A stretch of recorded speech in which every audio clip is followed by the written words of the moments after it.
Credit unions offer some great benefits for most of the customers. However, they still lack many important features, and their accessibility for customers may be limited in many states. As previously said, you can find the same products and services that banks offer in a credit union. Savings accounts, checking accounts, mortgages, lines of credit, auto loans, and electronic banking products, including ATMs. You can even find credit unions that sell stocks and rent out safe deposit boxes, although these are usually the big ones. However, a credit union would have a distinct advantage over traditional banks because they often provide more benefits to their members. Let's see the main advantages. Being a customer of a credit union, such as being a savings account holder, means being a member of the institution. The credit union exists to satisfy its members or shareholders, not stockholders like private banks. This means that they do not primarily focus on generating big profits, but rather on providing the best customer service and support possible for their members. This is not lip service because many of the policies of credit unions are actually customer-friendly and customer-focused. There are even credit unions that allow members to vote and have a say on policies that govern their accounts. You will see that credit unions have policies that are friendlier and more lenient if you make a mistake or have a rather poor credit history. On top of this, you may find that the employees are more accommodating to help you in case you find yourself in a difficult situation.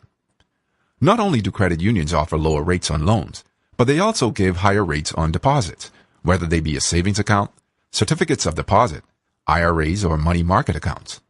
Remember that they are not-for-profit organizations, so they can redirect any surplus funds to their customers. Aside from offering higher deposit rates, they also have a lower fee structure as well. Since they don't really exist to make tons of money, they don't have to get more from the members. In fact, they help the members to keep their money intact. Just another way of showing that the members are their first priority. Let's face it, you hardly stand a chance of getting a loan or a simple credit card from a bank if you have a blemished credit history, issues with your employment, or can't make a large deposit. Banks receive thousands of applications every month, so they need to set some strict requirements on income, credit scores, deposits, etc., to filter out the less creditworthy ones. So, if you don't meet the requirements, the bank will automatically decline your application without further review. After all, one lost customer for them is hardly a drop in the bucket of their mega millions in profit. But since credit unions are relatively smaller and have a member-focused philosophy, they are more open to members even if they have a not-so-ideal financial history. They are also able to make exceptions for existing members in good standing in cases when unexpected issues come out in relation with your application for a loan or credit. You might be thinking that a credit union is better than a traditional bank to do your financial transactions, but it is not downright perfect. Before joining, it's important for you to know the disadvantages of credit unions. In order to avail of any product or service, you must first become a member of the credit union, and you can only become one if you're eligible in the first place. After that, you'll need to shell out some money for a minimum opening balance when you create your account. That can be anywhere from $5 to $25. Let's face it, banks have more assets and bigger capitals compared to a credit union. This allows the banks to have the freedom and ability to offer a wider variety of products and give out larger loans, like for a house or business capital. Being a small association, a credit union will not have enough resources to try to be a par with the banks in that particular area. Don't expect your credit union to have the latest digital online banking facilities. Most of them do not invest in sophisticated modern technology. For banks, going online was something almost mandatory in order to be competitive. With your small bank, you can view your current balance, do fund transfers, apply for credit cards and loans, pay bills, invest, request for statements using just one customer-friendly online interface. You can also receive statements, bulletins, and offers electronically as long as you register your email address with them. You can even link your account to other financial tools to help you manage your funds better. While you may find a credit union with an online banking facility, it would probably be very basic. It may just be able to let you see your recent account activity or transfer funds to another credit union account, and not much more. Many credit unions are single-location enterprise. Yes, the small, family-like atmosphere in the credit unions is what draws many customers to them, but lacking multiple branches could become an inconvenience to many. The good thing is that most credit unions are already part of a shared ATM network, so their customers can use the ATMs of other banks or credit unions within the network. Not all credit unions provide deposit insurance. With banks, you can rest assured that the FDIC has got your back in case something happens to the bank. For credit unions, the U.S. government provides insurance through the National Credit Union Administration. But here's the thing. It is not mandatory, so not all credit unions have insurance.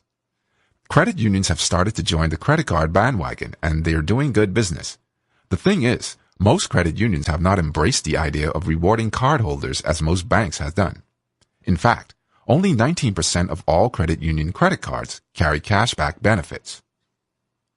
You may already be sold to the idea that a credit union is better for you than a bank. However, it is good to do your own research to find one that can really meet your needs. As of the end of 2016, there were 5,757 credit unions in the U.S., and about 60 of them support nationwide membership. They're not as accessible as banks, but for those who are willing to do a little work, they're just there. The next step is identifying which services you want to avail and investigating which credit unions offer those services. Credit unions are not all the same, and one could be different from the next one in town. Check them out and never assume that the one near your place has all the extras that the one in the next county offers.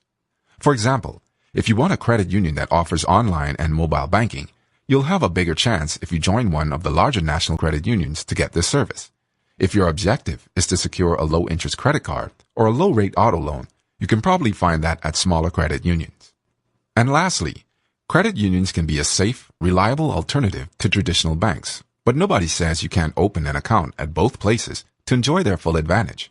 Either way, do your homework and make some research before you decide.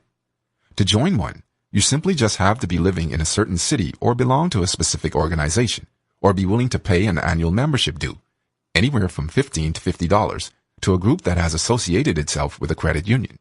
If you're not certain whether you are eligible for one, call the credit union and check out what you need to do to become a member. That's it for now. On our website, you can find more posts, as well as calculators and other financial tools. Have an experience with credit unions? We would love to know your thoughts, so feel free to share them with us in the comments below. I hope you enjoyed it, and don't forget to subscribe to our channel on YouTube to get more free financial educative videos.